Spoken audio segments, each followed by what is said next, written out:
What is up, everybody? Welcome back to another episode of Real Estate Served on the Rocks, powered by Living in Colorado, The Mile High Perspective on YouTube, Fathom Realty, and Keller Williams downtown. We are here at the Rouge Wine Bourbon Bistro off of exit 197 on I-25 in Greenwood Village, our beautiful sponsor here. And on today's episode, we brought in yet another specialist, another guest for you guys to give you the best information. So, as always, my name is Charlie Sardelli, and I'm here with Oscar Ibarra. And Jameson can't be here this week because it is actually his birthday. He is having Happy birthday. a fun weekend. Yeah. Oh, I bet he's Hopefully having a a blast. really fun weekend. Yep. He's in Scottsdale. It's Arizona, yeah. Yeah, so he's definitely playing Oh, some yeah. golf. Yeah, Oh, yeah, 100%. I've been Yeah. seeing he's having a good time. But to everybody, if you hear this, wish Jameson a happy birthday. Happy birthday, Jay. Happy Appreciate birthday. you, man. But thank you for being on the planet for another trip around the sun. Oh, yeah. We're happy to have you. But on that note, I want to go ahead and introduce our special guest for today's episode, Mr. Chris Walters. He is the owner and basically main inspector for Lionheart Home Inspections here in Colorado. Chris, why don't you introduce Is it yourself? Master Inspector? Yeah. Is that a thing? Or No, that is a thing, actually. What's yeah. the status No, Master there? Inspector is absolutely a thing for certain associations that you can be a part of. So to your point, Master Inspections, that's through Internachi. They're based out of Boulder, here in Boulder, Colorado. One of the biggest associations that you can be a part of. And yeah, you can be a Master Inspector. Internachi's kind of like our board of realtors, right? Kind of, yeah. Yeah. Because you so can to still speak. belong to the board, obviously. No, yeah, it kind of is. I mean, it's more of an association, so you pay for the association, so you don't have to be a part of it. It's like it's like the yeah, Realtors that's Association. Yeah, okay, yeah. Yeah. All right, well, yeah, no, my name's Chris Walters, owner of Lionheart Home Inspections. We have been running Lionheart, me and my wife, since 2017, guys. 2017. Congratulations. Yeah, man. Yeah, Coming man. up on that 10 years. Yeah, coming up on soon, man. It's gonna come quicker than it's gonna come fast, man. But we have 6 employees. We have a couple full-time inspectors. We have full-time radon technicians. We have full-time office managers. I mean, we're the real deal, man. Yeah, What, no, how many absolutely. inspectors do you have now? We have 2 full-time inspectors, so we always are looking for more, but sometimes it just the market, as you guys all know, it goes up, down, and so Left, right, we left, kinda, right, yeah, A, left, B, right, select, left, right, start. exactly. Contra, So, baby. usually come spring, like February, March, we're ready to hire again. But we're always growing. Every year we've grown. We've never gone backwards. And so we anticipate to be hiring another inspector very soon here. Now, Congratulations. Yeah. do you do your own radon, or is it a sub? You sub out. Great question. We do our own. It's all in-house. So we have Jamie. She's a fantastic license. We have to be licensed now in the state of Colorado to do radon. Jamie is fully licensed and insured, of course. And she does all our radon. She's awesome, man. She's fabulous. She loves driving around and dropping off radon, picking up radon, and giving the news if it's high or low. So a lot of the time, guys, if you work with, I know Jameson and I, when you're working with us, Chris is the Lionheart Inspections is who we go to. I know Chris, for me personally, has been up at a property at 8 a.m. because we needed to get it done. It was in a crunch. You can schedule on his website, but Chris is also available via phone, so you could always reach out to him. And we'll give you all that information. It'll be in the description of the episode. So Hey, pay take attention it easy. to it. I've used Chris too, all right? Yeah, well, no, I'm just saying. I've used Chris too. Oscar, you've been in the business 20 I get years, around. so you got a long book. I've kind of used a bunch of people. You got a long book. But no, man, Chris, I mean, it's one thing to be an inspector, but it's something to be an inspector that stays on top of things. I mean, Chris utilizes, like you said, in-house radon, so he has control of everything. Chris also offers 24-hour turnaround on your home inspections. No, not 24-hour turnaround. Same day. Yeah, Wow. boom, Same day. day. That's huge. Yeah. And coming from a real estate standpoint, sometimes we're up against that deadline. And that's one hard deadline to just keep moving out. A lot of agents don't like that. They'll play hardball. It's like, nope, you either do it now or not. I attend 99.9% of all my inspections for a few reasons. Our job is just to open the door and secure the property. That's it. We're not there to do anything else but that. But I kind of like to be there for the rundown. So I'm already prepped to go home to do the inspection objection, because not all inspectors do that. Yeah. You're waiting a few days to get them, and it's like, Sure. well, Well, we've and already it's had it for even- 24 hours. It's even digital. And I mean, Yeah. that's the thing that I appreciate too. And is more so, not only is it digital, so you get it in an email, you can send it, you can see it, but Chris also color codes his inspection report. So it'll be green, yellow, red, Red is, hey, we need to get this looked at, taken care of. Yellow is, it's okay, we can deal with that as it comes. Green is, hey, you're good to go. And just having that, I know for me personally, gives so much more ease and peace of mind to the clients. Yeah. And so if you can't tell, guys, in today's episode, we're talking about home inspections. Home inspections. Yeah, here we go. And here we go. Yeah. I mean, a quick caveat: you don't need to use. What am I trying to say? Just because you buy a brand new house doesn't mean you don't need a home inspection. Yes. Yeah. And Yep. a home inspection, when your 11-month warranty's up with the new build, I always say get it inspected. Give these guys a call, because he's going to go in there and tell you everything that's done on the 11th month. When on the 12th month it's over, then you can go back to the builder and say, hey, Mr. Builder, fix these things.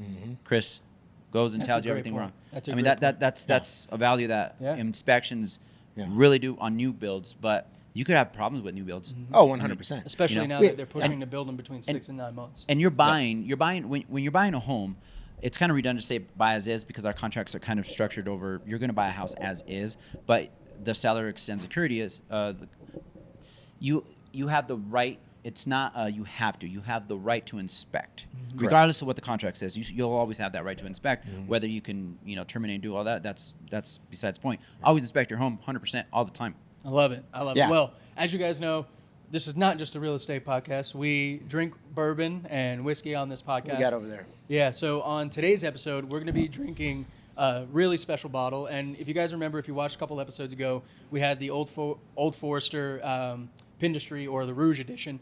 So this WhistlePig has been handpicked by Chris, 1 barrel. You can only buy this spirit here, this one, and it's actually called the Pindustry Hogs and Kisses by WhistlePig Single Barrel Rye. I like it. And this is 107 proof, so we're back at it. Hogs and kisses. Yep, Wow. Hogs and Kisses. We're back at it. And if you can actually, if you're on the video version, if you want to go over to the video version and see it, above my head, right behind me here, this is actually The lid. this is actually the top of the barrel. Wow. For Oh, this that's for cool. this You know what? bottle. That's way cool. You guys have to come check these guys Yeah. out. I mean, the Rouge has been awesome to us. Yeah. I mean, I don't frequently buy WhistlePig. I think I've only bought them once or twice because they're high end and they're a little bit pricey. These guys have spoiled me. I'm Yep. just gonna say. Well, I man, mean us, it- but I feel kind of spoiled. Thank you, Chris and the Rouge. I mean, you guys have been so awesome to us. I'm gonna go ahead and and you pour it have out. to come check this place out. Friends and family, everybody that's listening to us, you have to come check them out. It's a great location. I just can't say enough. These guys have been so awesome to us. But yeah, there is a number on this barrel. So this is barrel 210951. Oh, wow. Yep. Wow. Yep. Well, no, to your guys' point, man, I mean, as soon 10 as I walked years. into this place, I mean, Charlie, you let me in, and I'm going, this is nice. Right. I already, This is I cool. already felt comfortable. I mean, I would absolutely come back here on a date night, me and Yeah. Joanna, and sip some wine, sip some bourbon, and have a good night, man. Yeah, This they have good place is food great. too. I've had Yeah. their food. Oh. I came to brunch. Yeah. Usually, I could put together damn good charcuterie board. Yeah, Char- My kids got me The board, a just- charcuterie board. Charcuterie. And it has a shark on it. It says Oscar's charcuterie board. That's awesome. Anyway, I could put a good one together. I know my cheeses ish and my meats and whatnot. And you go to different places. I won't name the restaurants, but you're like, you're gonna charge me $20 for like this. Yeah. Yeah. Been there. Their Been there, done that. charcuterie board here was I ordered Legit? it. It was legit. It was Good. good. Good. Chris is a great chef. I mean, and that's not just because we have the podcast here. Their food is good. Well, so with WhistlePig, if you are bourbon drinkers, then you know the WhistlePig name. WhistlePig is consistently across the board performs very well. They got 97 points on their from wine. I think it's like the Wine Connoisseur or something like that. Huge ratings, and it's a year over year. But WhistlePig, they are straight rye. Yeah, and they're straight One red thing rye. that makes WhistlePig a little bit different is they didn't want to go the large production route. So they actually, when they started getting big, they actually pulled back and made their distillery more of a family-owned business. Wow. So Wow. they actually age a impressive. lot of their bourbons and whiskeys in Vermont oak, and that oak actually comes from the Vermont trees, the trees on their property. Oh, wow. They cut the trees down to How make cool. it into the barrels. How cool I is didn't that? know this was a Canadian. Yeah. I didn't know that. Yeah. I'm learning some today. I don't really buy too much WhistlePig, and we always talk junk about the San Francisco. Yeah, the Gold. voters. Yeah. It's WhistlePig. They're just I'm excited because known. again, They're known this for is their this is ryes. a high rye. Yeah. This is a high rye, and again, Yeah. we're in that level of this. This is a great example of a bourbon that, like Oscar's saying, if you want to try it, you can come out and sip it. And I'll give you the price for the pour at the end. At the you end of got the a episode. price? Yeah. I'm curious because I don't know Yeah. because I know they're pricey. Yeah. Yeah. So Yeah. we'll go over all that at the end. But on that note, let's go ahead. I poured it out. It's been sitting. So let's get Yeah. our noses in it and just see kind of what that note is. I'm interested because they did say it's a rye. So a lot of the times rye. Sorry guys, I'm Oscar struggling hurt over his here. I blew my back out, so I'm trying to like Oscar's old. not. Yeah, man. I was anyway. But I mean, the color on it. I'm not trying. I'm trying not to look all. I'm not doing a good job. You're I'm doing sorry. great. You're doing great. The color's beautiful. Right? And Yeah. this is it's signature for a rye. A lot of the ryes tend to be darker, but even the legs on it, it's not very heavy when you look at it. And there's not a lot in it. So you can tell the filtration process is phenomenal. And with ryes, that's really important because if you get more of that grain in there, it becomes more grainy. It becomes heavier on your tongue. Oscar, give me those flavor notes, baby. And again, guys, this is 107. So Oh, I it's- can smell it's 100%. It's not. I was gonna say, but it's not like make you like sneeze or anything. no. No. It's actually It's a pretty smooth burn. Yeah, you can it get your is. nose in it. The I mean, ethanol- right off the bat, are you getting cherry? I am. It's getting- very. I don't want to say sweet, but on the like No, fruity like note. a sugary Yeah. fruit side of things. It definitely. I'm definitely getting a sweet smell. I can't pinpoint it, but my nose is jacked up ever since COVID. So Yep. But no, I'm definitely getting. At first, you get the sweetness from the bourbon overall, and that cherry kind of comes in. But then on more of the back end, you get that vanilla and that oak. You can definitely tell that there's a different kind of wood involved in it yeah. because I'm getting it's like just sweeter. like kind of like a pistachio ice cream kind Yeah, of sweet. yeah. You know. It's crazy just how prominent that cherry is, and there's definitely a spice to it that's not the rye. I don't smell a lot of spice in this. Really? And you know No. when it comes to WhistlePig, and again I might be talking out of my butt, but it's one of those ryes that you know it's a good rye. Like if you're drinking bourbon, you're like, oh, you brought over E.H. Taylor, it's going to be good. You brought over, I hate to say Blanton's, but it's just well known. Yeah. You know, Blanton's is okay. I have a It's thing good. against Yeah, me Blanton's. too. It's But you know all what right. I'm It's saying. all You know, right. you're bringing in a higher name Yeah. bottle to the house. Sure. That's WhistlePig. You bring WhistlePig over, you're like, oh man. Good Well, dude. you're bringing this to impress somebody. I think. Yeah, you're You know? you're gifting this bottle. They know it's a higher end. It's Yeah. like a Ferrari, I guess, of Yeah. of ryes. That's their name, right? I like it. You know. I like it. No, and honestly, I'm surprised by the nose. It is a little dry up front, but cheers, gentlemen. Let's go Hey, ahead and cheers. get Yeah. first Yeah. sips Salud. in. Yeah. Cheers. Cheers.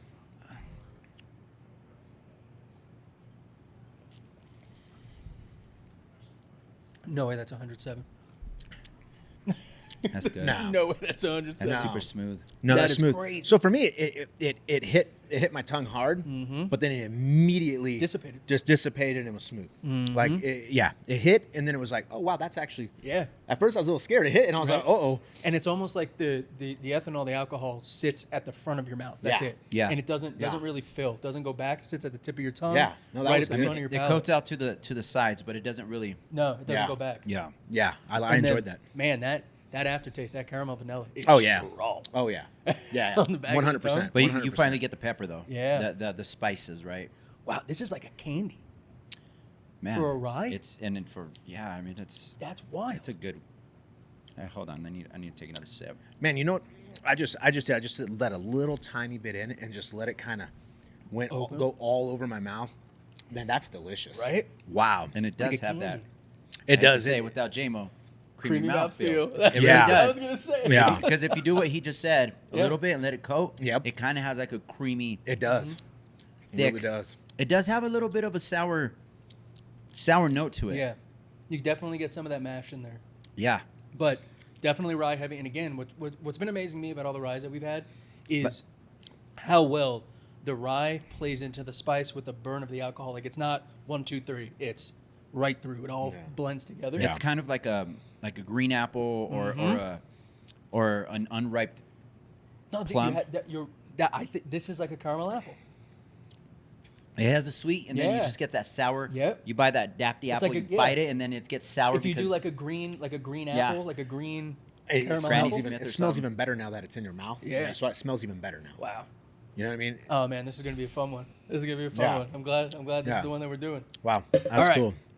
So Yeah, awesome. as we get into the episode, you guys know we'll be sipping this throughout the episode, and then at the end we'll give our review. But the reason that we brought Chris on today is because home inspections are something that I know, Oscar, you can kind of back me up on this one, where a lot of buyers and sellers, they know it's necessary, they know it's part of the process, but they don't really know what it is. We order it for them. They reach out, they pay the invoice or whatever it may be. Then they get a paper that says, hey, this is what's wrong with your house. And it could be a scary thing as a seller, but also as a buyer, right? And so the reason that we brought Chris on is because we want to pull that veil back. We want to give you the information straight from the horse's mouth as to what it is, how it works, what you should look for, main things that come up, stuff like that. So the first thing that I want to do with you, Chris, is can you just kind of explain, like, what's the purpose of a home inspection? Yeah, no, I mean, that's the question, right? I mean, why am I'm buying a house. I'm about to spend, I don't know, depending on where you're at in the country, depending on where you're at in Colorado, we're getting close to $1 million, if not more than $1 million for something. Yeah. Hey, I'm spending this money. What should I do? Why am I buying this? I mean, short and simple answer is you need to know the condition of the house you're buying. You're about to drop some good coin on this thing. On the house.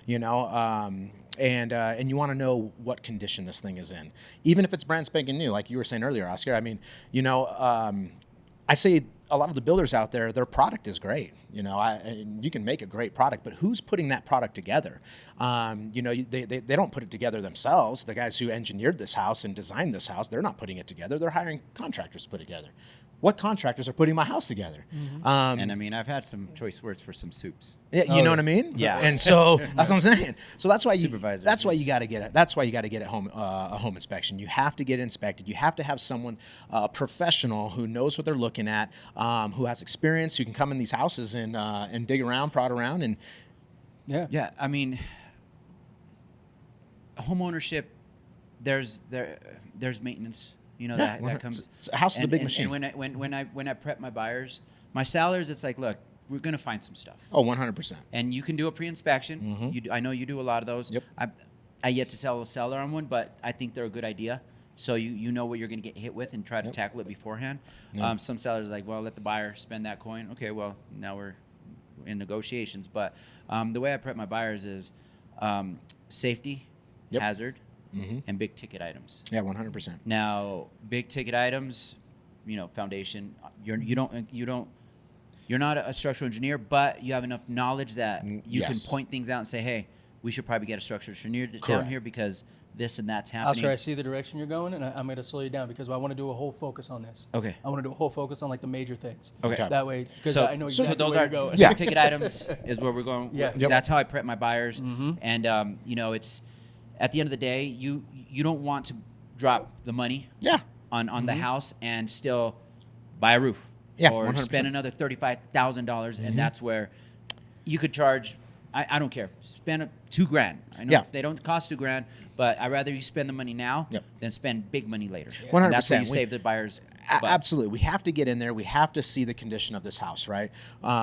It would be foolish not to do an inspection and just buy a house just on a whim. So we want it, we'll take it, and then you move in, and now you're stuck with, I've seen up to almost $200,000 worth of damage in a house. Wow. So Chris, what I want to ask you is, you said it during when you were explaining why, but you said a professional to come in, right? 100%. So can you tell me a little bit, just up front, what does it take to be a home inspector? When you say a professional, why can't Oscar and I go in and just check these boxes?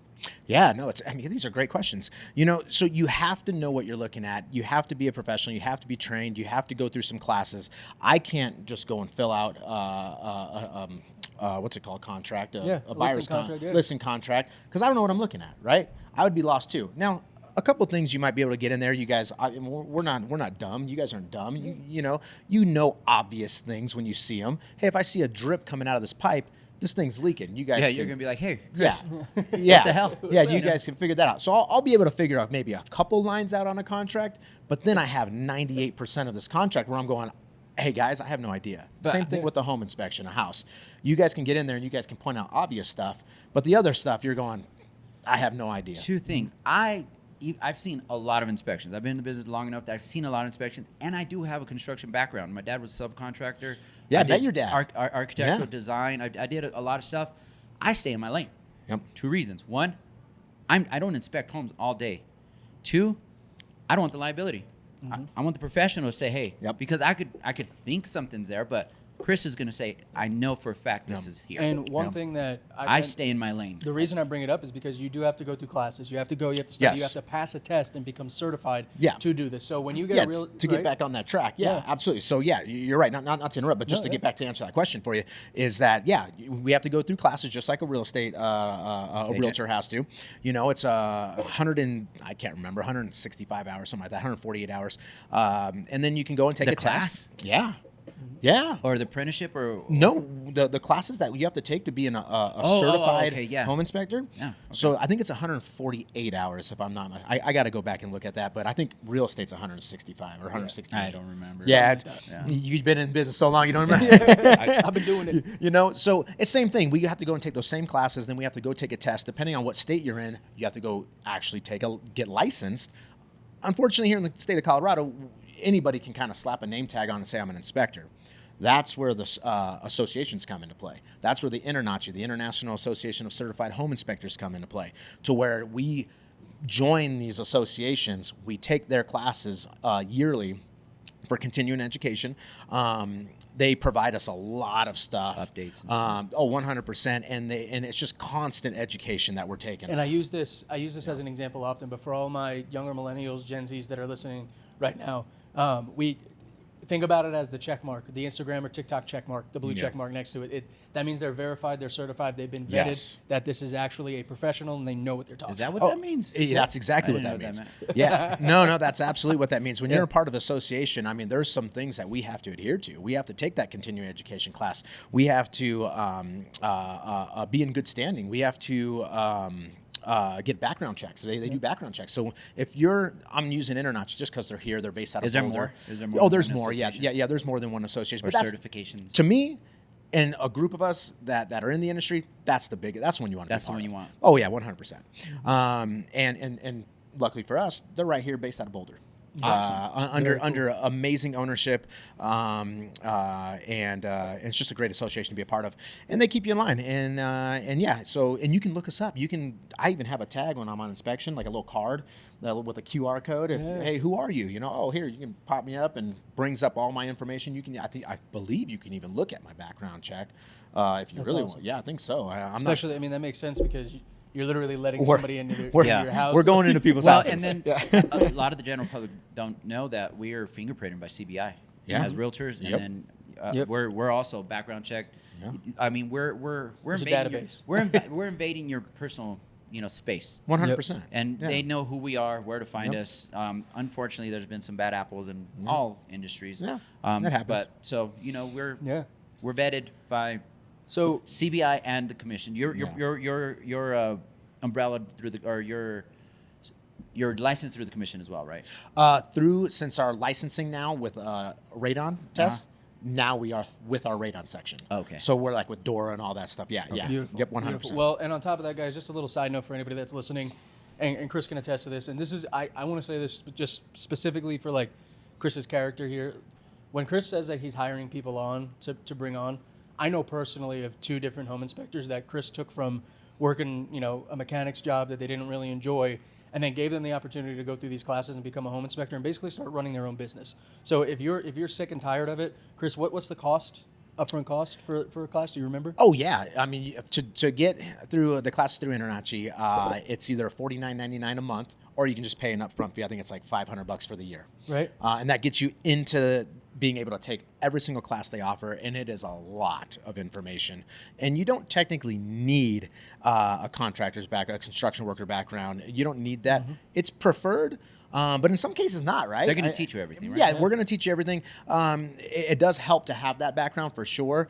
In some cases, it kind of can hurt you because, hey, I've been a master electrician my whole life. Well, man, you kind of tend to think you know everything about a house, but really what you really know is electricity. And then you tend to focus on that when you're inspecting the house, is you're hyper focused on the electrical portion of it, and you forget about all the other things, or you kind of overlook some things. That's I'm not saying everyone does that. I'm just saying that's what we've seen. I think spot on, because then you're like, as an inspector, like, does it work? Is it failing? What's going on? And that's what you need to do, right? Oh, yeah. Maybe an electrician's like, well, then you have a biased opinion, right? Yeah, well, yeah, you know, it's okay. Or we've known that, you know, that's hype. No. You have non-biased. This is not my house. I'm going to tell you the good, the bad, the ugly. Yeah, 100%. Small or big. And this is where, so moving kind of into, you know, we talk a little bit about credibility for inspectors and how you should kind of vet them and look at them. But one thing, and this is where, you know, Oscar talks about it all the time, you can get a realtor, but different realtors have different networks, right? And normally how it works is when you're working with a realtor, whether you're on the sale side or the buy side, whenever you go under contract, your realtor should have a network of inspectors that they will reference to you. And the reason that I bring it up like that is because instead of you sifting through Google reviews and sitting through and seeing 3-star reviews, 4-star reviews, 5-star, who do I pick? How do I know what's good, what the cost is? That's what your realtor is. It's the medium point. And we have phenomenal relationships with our inspectors. And that's just part of that service that we bring to the clients is that, hey, hands off, we know that this guy will give you an in-depth review. He'll get it back fast, and we'll be able to walk you through this report.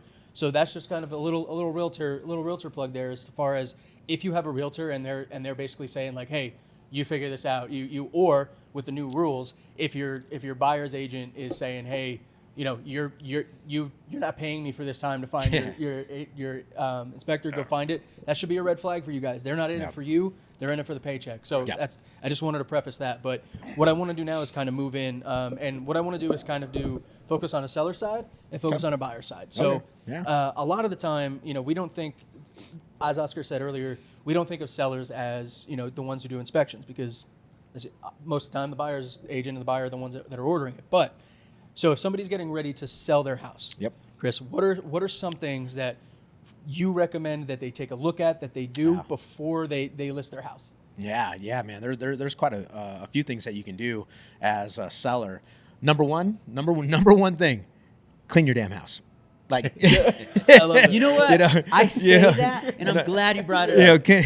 Number one, just clean your damn house. We'll start there. Like, just make sure the house is clean at least. Okay. Move some stuff. Yeah, move some stuff around. You can Get some of that clutter out of the way.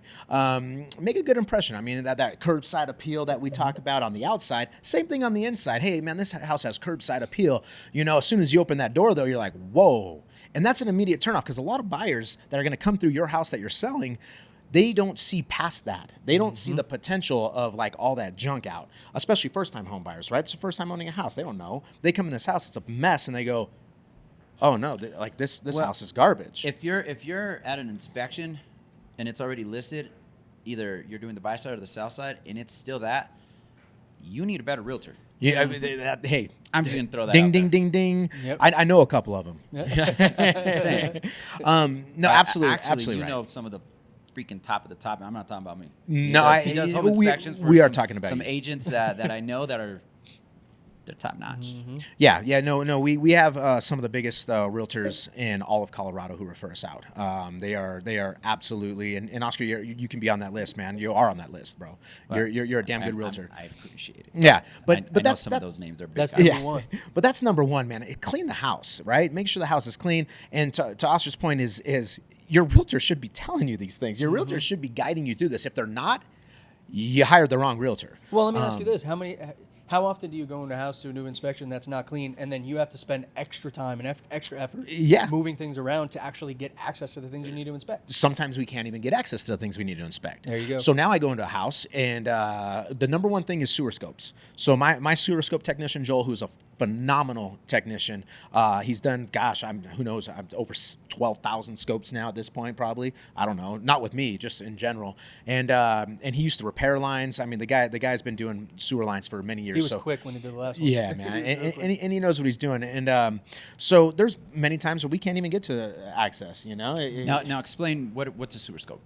So a sewer scope that is when we take a camera and we take it into the main drain line of the home. So think all your bathrooms in your home, all the kitchen drains, all the shower drains, all the toilet drains. All those pipes have to go to one main pipe. Stack. That's The main exactly. stack. Yeah, one main stack, and it goes down to the main city tap.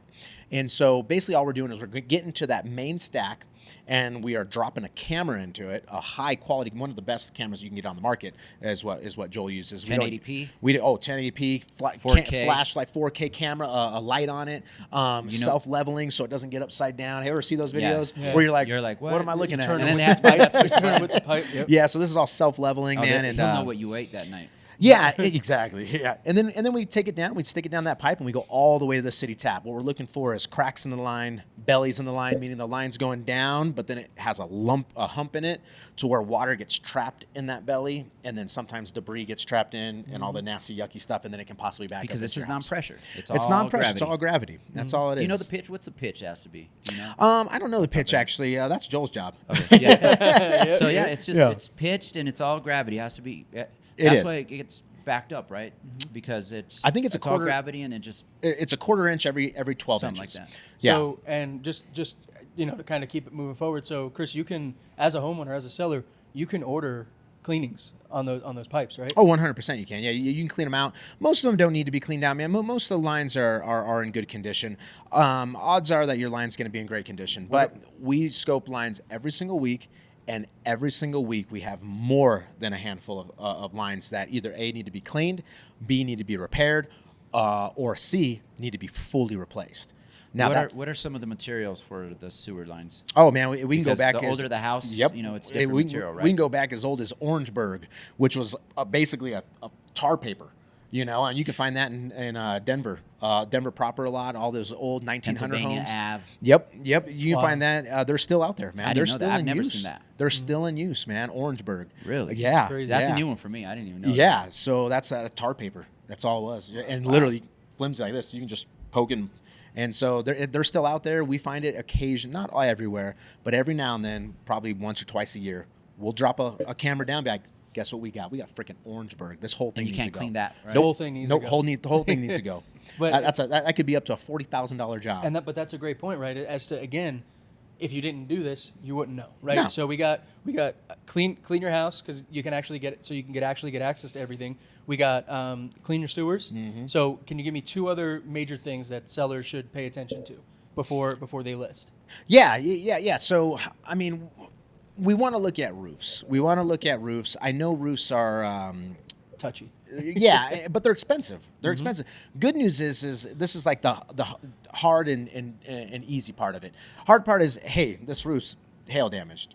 It's totaled. It needs fully replaced. Good news is most of the time we can seller can turn that into the insurance company and it gets replaced. It's easy peasy. And that's when pre-inspections come in. Because, And that's when pre-inspect. That's what we were talking about. I think we got off topic a little yeah, bit. and that's key because when you're negotiating, you don't want to be in the contract already and say, well, now we got to order an insurance claim. Now it's going to take longer. If you pre-inspect it, hey, let's get that claim going already. So when the 100%. buyers come in, it's already taken And that's care of. honestly why I wanted to kind of go down this route and say, give me these things, these major things, because even as a seller ordering, Chris, what does a pre-inspection cost?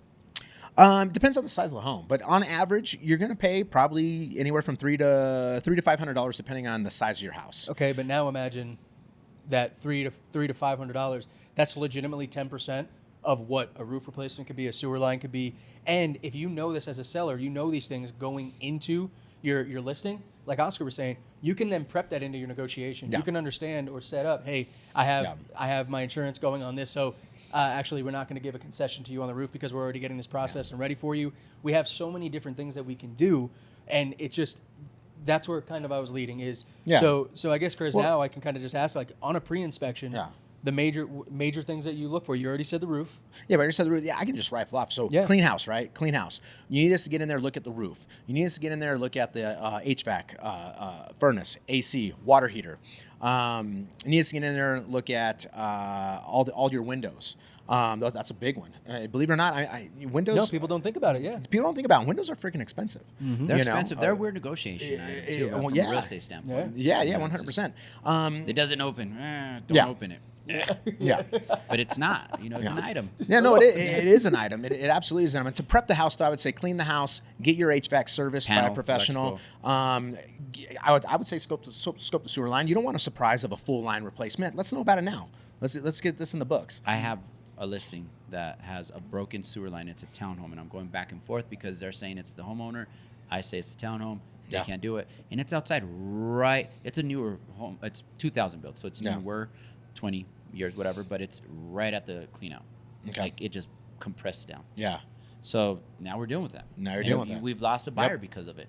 Yep. Yeah. And if you would have known ahead of time, We Yep. would have taken care of it. Buyers would have went, done everything done. I mean, it's peace of mind because from a real estate standpoint, if your negotiation, you lose a buyer, guess what? Now you're another month into the yep. into the Ballistic. sale. Yep. You're just paid another payment. Yeah, Well, 100%. maybe your payment's $2,500. Well, if you spend $500, maybe you save that $2,500. Absolutely, absolutely, and have us go in there and inspect the house like we normally inspect the house. I mean, test all the outlets. Because when number one of two things can happen. We see this a lot with the houses, with the agents that use us for pre-listing inspections. We see one of two things. Small percentage of the buyer goes, well, you already had it inspected. Can we see the report? They see the report. They see how awesome our freaking report is, and they go, we don't need to hire a buyer's inspector anymore because we like this report. You said that you fixed A, B, C, and D.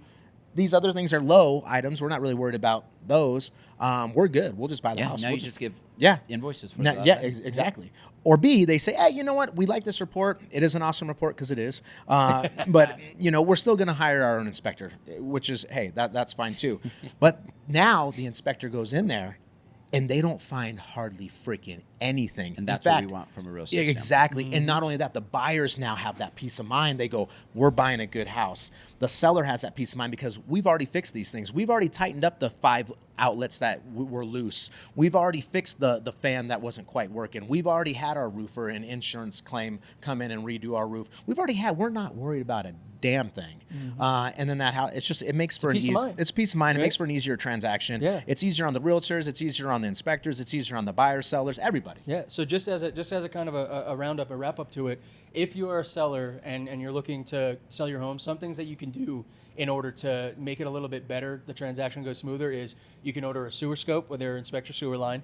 You can order HVAC technician to come out and actually service, and that normally only ranges anywhere between $150 and $300 to service your entire line. And that's, again, another professional saying, yeah, we're good here, or hey, you should focus here and look at this. Yep. And then the last one is roofs. You can get a roof inspection, and since that is such a high ticket item, all of these things, the whole reason I say this, can be done before you even list your property. 100%. And Oscar, you can attest to it, where if we know this as an agent, this totally changes our strategy when it comes to listing and how we negotiate. It just makes the process a lot smoother. It's just one of those things that we don't have to depend on what's gonna happen or the emotional state of mind of the buyer. Yeah. Yeah. Because that has Yeah. a lot to do. Even if you're going to take care of all these things, now they get panicked. They're like, oh my God, this house is trashed. Well, we're going to take care of the deck and the HVAC system and the sewer line. But now they're just like, oh my God, those are huge items. Those are They're going to huge be taken items. care of, but now I'm just emotionally distraught. Yeah. Yep. Yep. That eliminates that. It makes for a smoother transaction. Yeah. What about this? I mean, not to get off topic, but real quick, what about the seller who wants to sell their house because they think they're like, my house is worth $800,000, Oscar, and then we get the pre-listing inspection. We say, hey, listen, you have some work to do here. Does that help out with that? Because you It know the does. house isn't worth $800,000, but if you can show on paper, like, hey, my inspector came in, this is what we found, this is what we got going on. These are the comps in the area. Your house, though, you're not going to repair a lot of these things, so it's going to be $600,000. It helps a lot because, some of those big ticket items, again, it's an emotional standpoint, but it's money. Yeah, it's money. And A lot of money. If paint's chipping, if you're going to FHA, won't appraise. Guess what? No loan. If the roof's shot, appraisal won't. They'll call it out. Bank won't loan. Yeah. Buyers gone. Wow. So those Yeah. are a lot of things that we have to look into. But Well- absolutely. They could say their house is worth $1 million, and then you come back and you have $300,000 worth of work. You're like, okay, so now we got options. We either sell it as is, it's going to be $700K, or you fix all these things if you have the coin for it. And But let's even talk about that point, right? And to your point, Chris, you talk about comparative market analysis, Yeah. comparing your house to others. Imagine if you're in a neighborhood, cookie cutter neighborhood, D.R. Horton, Richmond, whatever it may be, and you have 3 different kind of build types. There's a lot of homes that are built exactly like yours. Let's say your neighbor down the street who has the same build as yours has this ABC wrong, and their house is listed. Your house had ABC wrong, but you fixed it, you got ahead of it. which home do you think the buyer is willing to pay more for? The one that they're going to have to put money into, and the one they may have to worry about more things, or the one that's already been pre-inspected, that's already been fixed, and they know what they're coming into? Oh, great. Right? Yeah, that's great. Like I love it. That's exactly the point, and why it's so important to just. Yes, I understand when you're going through. A lot of sellers, they want to put as much in their pocket, and a lot of the time when you tell them from a realtor perspective, hey, you're going to have to spend some money here, they think it's counterproductive. Yeah. They think like, what do you mean? I'm selling this to make money. Why would I put money into it? Yeah. But they don't recognize that on the back end, having that done can net you an extra $25,000 in your sale. Or not sell your house at all. You're gonna have a cash buyer. Yeah. Understand the bank's not gonna want to lend on a crappy asset. Or your house is sitting for months and months They and won't. months. Well, and then you need a cash buyer, and a cash buyer is going to come in and beat you up on even more stuff. And what I love about this too is, and because I talked about it, and we're going to talk about what to do for sellers, what to do with buyers. But the cool part is, a house is a house, right? House is a house. And everything that we just talked about for sellers, that these are things you could prepare for. Let's go ahead and flip it now, Chris. Let's go to the buyer. Yeah, If you were absolutely. to look, if you were to now, let's say, okay, Chris, you're sitting in front of a home buyer, and they're asking you, what should I look for if I'm buying a house? What are the main things that I should look for? Go for it.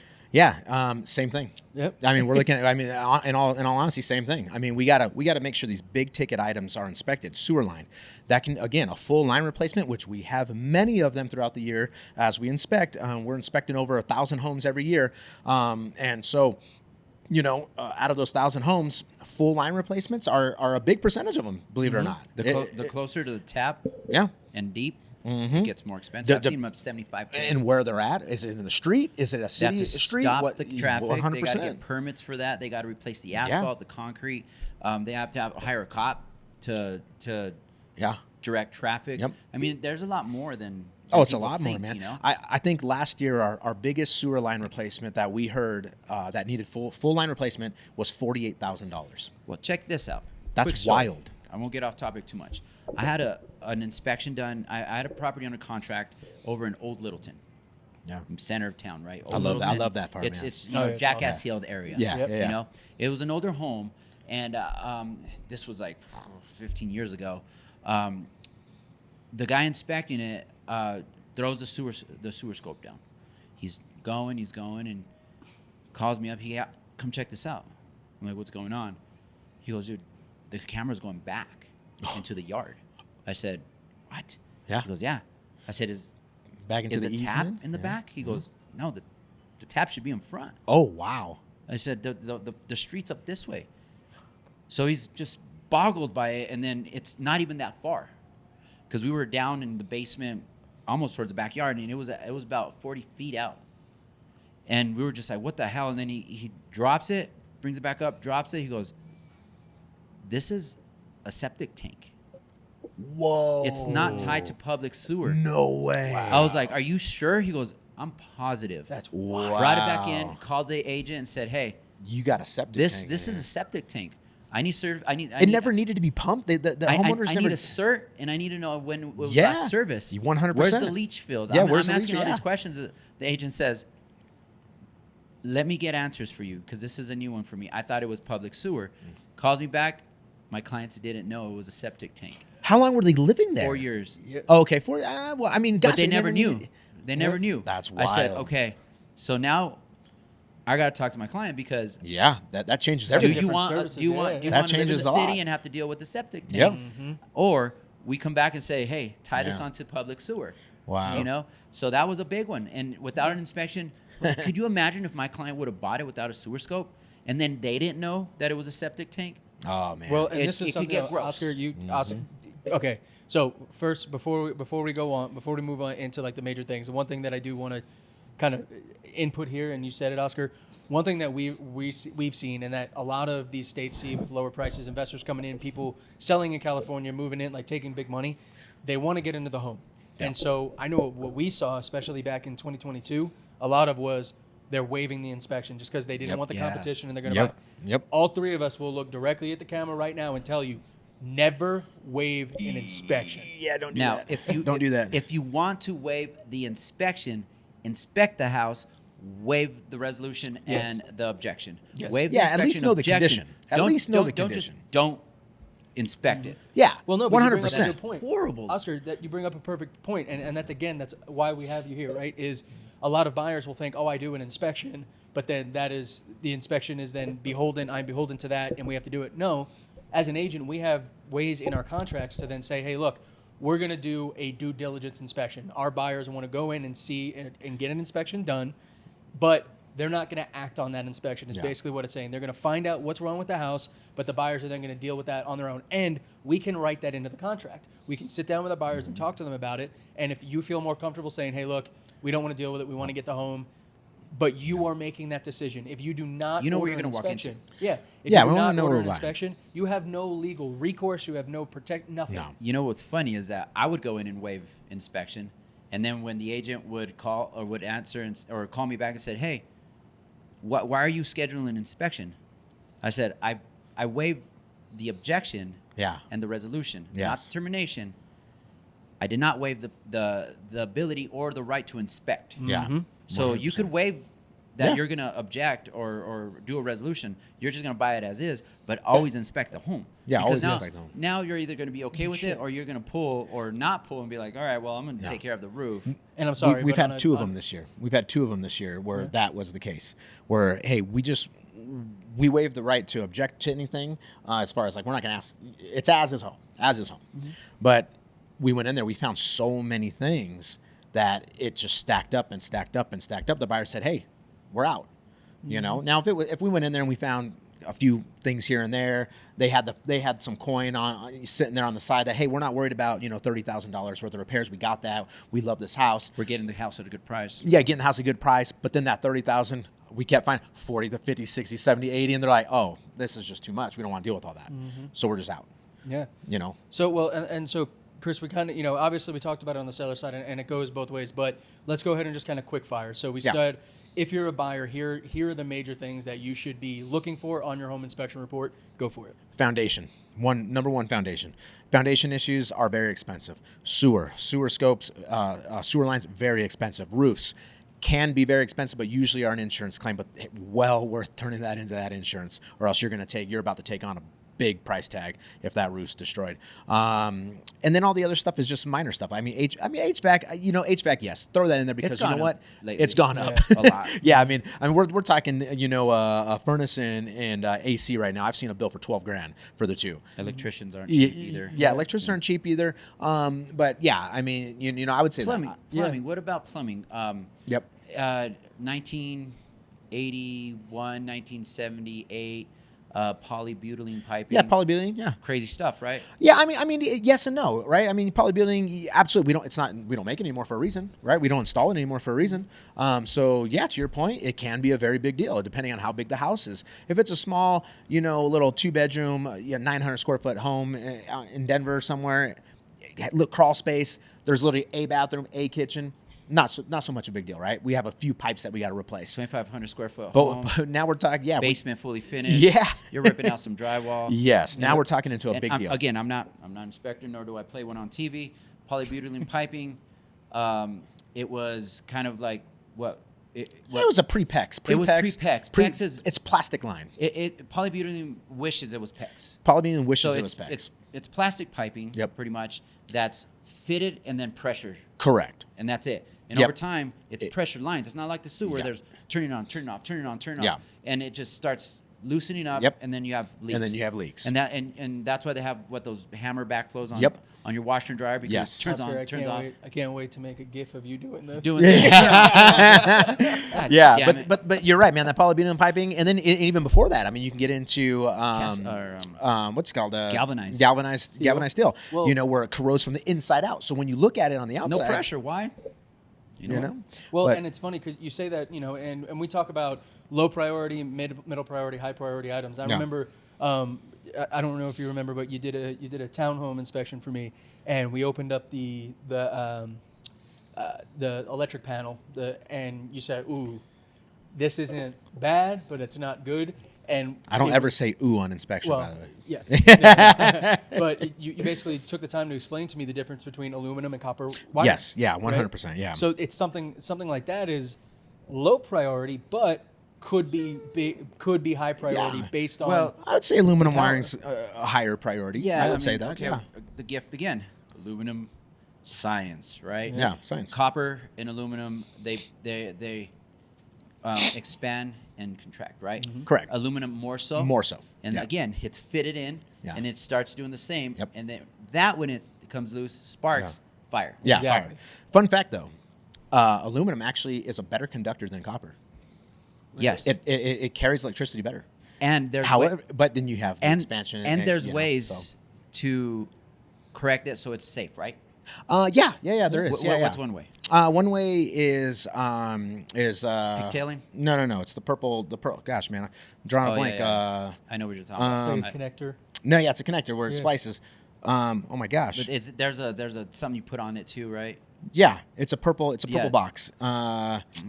It's like a Illumicon. regulator? Sorry, Illumicon. So it's Illumicon is what you would use. That is an NEC approved fix, and NEC is the National Electric Code. So it's You don't have Illumicon and you have aluminum wiring. yeah. If you have aluminum wiring, then might Illumicon wanna is call is an is one of the electrician. ways around it. There's a couple other things too, but you want to be within the National Electric Code for a fix. So that's an easy way to fix it. The other way is very expensive. That's where you're rewiring a whole house. I mean, we're talking anywhere from $10,000 to $20,000 for that. Illumicon, you're talking every outlet, wherever it needs. Switch. You know, probably $75 to $150 per fix, which can still get expensive. I mean, Oh, yeah? we're still How looking many at outlets do you have in a and- house? yeah, we're looking still at $5,000 sometimes. So yeah, no, to your point, man, aluminum wiring, yeah, that's actually a higher priority. Yeah. Yeah. and It's you know- hazardous. It's It hazardous. could burn your Exactly. house So down. it's so many. There's so many. We're things not that- saying if you have aluminum. Yeah. I mean, where's the There's attorney? yeah. Yeah. Hey, there's so if many you have aluminum homes. wiring, doesn't mean your house is gonna burn down. No. We're not No. saying that. No. It can happen, It- but yeah. we could get struck by lightning while we're in here. Okay, we're Yeah. just as an inspector, Yeah. you have to. If you There's- see it, you have to disclose it. I have to disclose. I Have have to to. call it out. And that's why there's- I keep my mouth shut, because I'd rather have the experts say Yeah. it than Oscar said so. Next thing you know, There- I'm getting sued. There's plenty of aluminum wiring still out here in Colorado, That's still safe. out throughout the whole entire United States that have yet to be fixed. Your houses have not burned down yet. Yeah, Like- well, and I'll tell you, as somebody who's And I'm worked- glad you said that, because a lot of inspectors won't say, calm down. It's not a big deal. This can't happen, because they just want to call everything out because it's liability, right? It's liability. Yeah, we have a big liability. Although we do have some pretty safeguards, disclosures that we have people And sign. I just hate an inspector that comes in and is like, hairline crack on the driveway. Your house is gonna fall Your down. house is falling down. I hate yeah. that. Hey, hairline crack on your driveway. Yeah. Might have to look into that, Here- or else you're gonna be replacing your driveway. It's Yep. flat work. It's not connected to foundation. Fun- You yeah. know your stuff. Yeah. You explain it. So- it's there. Well, fun fact, real quick, Yeah. is that's actually what makes us a little bit more unique too. I mean, I'm not sure I'm not the only inspector out there that has this background, but my mom was actually a real estate agent. My mom was a realtor, so I've learned through my mom, just growing up, her being a realtor, and her lingo and stuff. I've learned how to not. What Freak do you the guys buyer call out. it? What do you guys call it? whistleblower. No. When I kill a deal, Oh, yeah. I've learned we're not deal killers. Well, I'm not a deal killer. We just give the information about the house, but there's a way to give it, right? Yeah. Yeah. There's a way to give it, and there's a way not to give it. We're still honest. Going back to my character, I have a ethics. line. Yeah. My ethics. I do not cross that line. I'm a very honest person, and I'm going to tell you how your house is. But I'm not going to say, "Hey, we have a hairline crack. Your house is falling. Oh my God, red flag!" And I think You know, the it's- issue is too, Yeah. like, and on that point, for both of you bringing it up, I think that inspectors, at least in the real estate industry, from a seller's perspective, a lot of people look at an inspector and they'll go, "Well, why the fuck did you have to write that? Why Yeah. did you have to call that out?" Yeah. One, because we're involved with safety. We're talking about family safety. We're Yeah. talking about longevity, but also this is your livelihood. This is my You livelihood. do this for a reason, Yeah. and you have Yep. to make sure that things are good. There was one story not too long ago about carbon monoxide. Oh yeah. There was I don't think it got called out. I don't know the whole story, but there was a group of boys that had a sleepover, stayed in the basement. One boy died. Dude, Yeah. check this out. True story. No joke. Carbon This is monoxide this poisoning. is pre-COVID, so this has got to be I don't know 5 years ago, something like that. So I'm over in Castle Rock. I'm at a townhome in Castle Rock, and the house is the house. They're on vacation. It was the grandparents living there. They're on vacation. They took the grandkids on vacation. They left the night before. I get there. I'm inspecting. I start before I get down to the basement, I was feeling just kind of out of it all of a sudden, and I was like, man, I'm gonna go test for carbon monoxide leaks. So I went down there real quick, tested. Sheesh. Dude, the water heater had the stack had disconnected itself, and so it was just spewing venting. carbon monoxide. Guess what else I found down there? What? Their rabbits dead. The rabbits, their little pet rabbits, Yeah. dead. 'Cause Guess they- where their grandkids sleep when they stay over? Downstairs. Down there. Oh, Wow. again, How wild is that, Yeah. bro? dude, you saved someone's lives. Yeah. How wild! Legit. Dude, save someone life. I mean, They're they used to legit, send, right? they used to send canaries Right? down, right? Yeah, And then yeah. They just killed a rabbit. Yeah. You know, and That's- on, that's on, wild. on the Yep. real estate side, it's annoying when inspectors call out like stupid little things, but at the end of the day, one, I am not going to jail for any amount of commission. Nope. And two, No. I don't want to be on the side of the coin because I got upset that the inspector called something out and some young kid died. Let's look at. I don't want to be on that side. I don't. And And to let's that look point, at what Jameson's dealing with right now with the transaction we talked about last week. Yeah. Right? There's so many things that if you this comes back to having a good ethical realtor Oh, that you're yep. working with. I was just about to say that. Right? Because realtors, if at the end of the day, as a seller, if you do a pre-inspection and that's information that you do not disclose, you're going to deal with, just full disclosure, a lot of these things go up to like $500,000 for a lawsuit. You're Yeah. going to lose your property. You're going to lose everything because a realtor just felt like, oh, I don't have to put this in here. Or as a buyer, if a realtor sees something on an inspection report and they go, you know what? If I blow the whistle on this, if I bring this up, this might kill the deal. I'm not going to talk about Not this. worth it. You're going to deal with it, Oscar. Yeah. You're dealing with currently, right? Yep. Something exactly that happened the same Well, way. and the thing is, a lot of realtors are like, I don't want to see an inspection report from the Yeah. sales side because Yeah. I don't want to know. Okay, I want to know because I'm ethical, and if there's something in there that's going to cause someone harm, I want to know about it. Yes, it might not be the best conversation for my client, but then it could be also very beneficial. Well- Case in point, Yeah. this agent sent me the report. I read it. Once I read it, I ethically have to disclose anything I know that is an adverse material fact of the home. Yep. So we were replacing an HVAC system on this property. And we were like, okay, we know it's of age. It works fine, Yeah. but it's of age. It's about 20 years old. I told my client we should probably take care of it. When I got the inspection report, guess what was not on the inspection report? The HVAC system. Yeah. Okay, I'm going to shut the F up now. Yeah. And say the HVAC system is running, it's just old. Let them inspect and let them ask. Yeah. Because 100%. now instead of spending 12 grand on an HVAC system, they might say, you know what, it's still running. It was actually the report said it was running great. It was Yeah. just old.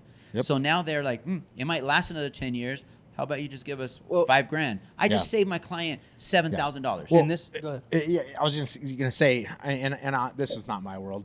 This is the realtor's world. But to me, It's your world, baby. We just well, live in it. damn right. Well, to me, when I'm hearing all this stuff, I'm also thinking to myself, that's why it also matters. Going back to it also matters who you hire as your realtor. Are they afraid of those difficult conversations? That's why I think, honestly, why they get upset at our inspection Yeah. report sometimes. It's because they don't know how to communicate. No, not at all. They don't know how to talk to their seller or their buyer about these items that have been listed. They want to, and to me, I'm like, I wasn't the deal killer. You were the deal killer Yep. because you didn't know how to talk to your I'll tell you right buyer. now, Yep. I'm not afraid to have those conversations, nor do I get mad at the inspector. I will ask, what your thoughts were. That's about Sure. it. I have contractors. Yeah. Yeah. So And- hit me and- with your best shot, like but- the song and says. again, because but I'm sorry I'll have it fixed. We are. This is again. I say often. This is a service-based job. This is a service industry job. If you cannot talk to your clients, get out. Yeah. Get rid of your license. You shouldn't be a realtor. No, That's 100%. Sorry. 100%. That's it. And- I'll say that even not being a realtor. Yeah. It just all comes at in any industry that's a customer-facing industry, a service-based industry. Learn how to communicate. Are you not going to tell your realtor just because you found something, right? No, it's No. liability, and you're going to be like, hey, this is, Hey, it is sorry, what it is. sorry, it is what it is. So It's the same on our Oscar, side. you brought up a great point. And this is again, I'm gonna plug. Chris, I'm gonna plug you the whole episode only because Thanks, man. What you've done for me and the peace of mind. Should that I be you- scared? No, what He's you've gonna done plug me. for me, and the No, peace did of he? mind that you've given to me just throughout. And the reason I bring it up like that is because a home inspection is a multi-page report. Yeah, 100%. There's greens, there's Lo- yellows, there's yeah. reds, right? Yep. And a lot of the time, if you don't have a good realtor that has experience that didn't go to the inspections like Oscar was talking about, they might not be able to communicate why that thing is red, why that one is high priority, why this is low priority. Yeah. And it becomes an issue where, and the reason I say this is a plug is because Chris and his team, if they conduct an inspection, they tell you, hey, if you have any questions, please call us. Give us a call. They give you direct access to the professional that not only conducted it, but that understands it to a deep level. So if you're a buyer and you don't have a good agent that doesn't know, reach out to the inspector or hire Chris. Hire Chris and his absolutely. team. As well, we're plugging. Might as well throw my plug in. If you have an inspector that takes an hour to inspect a big house, might want to question what he did. Yeah. This man takes his time. Mm-hmm. I mean, I was sitting there. I was like, God damn it, Chris! What are you doing, man? Let's get it going. I don't know. Takes his time. He inspects everything. I felt like but I was I'm not annoying him slow half the though. time. No, slow. not because he was slow. Yeah, Because he was thorough. thorough. Yeah. He was up on the roof, checking out the roof, checking out the gutters, checking out the eaves, going back downstairs, checking. The outlets. I don't know how you don't miss outlets, man. All inspectors. I've been like, oh shit, there's an outlet there, man. They start with here and they go all the way down and end It's there. incredible to And I watch. mean, it's they have a system. It's crazy. Yeah, you get a system and you just go with it. Not because he's slow, because he's thorough. So, Chris, he hangs out and checks everything out. Let me ask you: is there any kind of liability or anything for you? Do you have any like old inspections that you might be able to share with us, like a report that then we can throw up for the viewers to actually go through? Oh yeah, we can do that. Yeah? I think so. Okay. I think we'll just cross. I don't know, cross out a name or something. addresses Whatever. and stuff Address. like Yeah. that. Okay, so guys, Yeah, that's fine. We can do that. If you're listening or if you're watching, please, what I'm going to do for you is Chris is going to send us a report, and I'm going to put it in the description as a PDF file, just a link to it, so you can download it and actually get a look and get to experience what an inspection report looks like. Because I know for me, at the end of the day, being prepared and knowing what I'm looking for, what it looks like, helps me with 40% of the actual process. Yeah. And again, this podcast is for knowledge, so I want to just throw one more thing out. I don't know how we're doing on time, but just because a lot of people don't know this, and first time home buyers, your realtor will give you some information.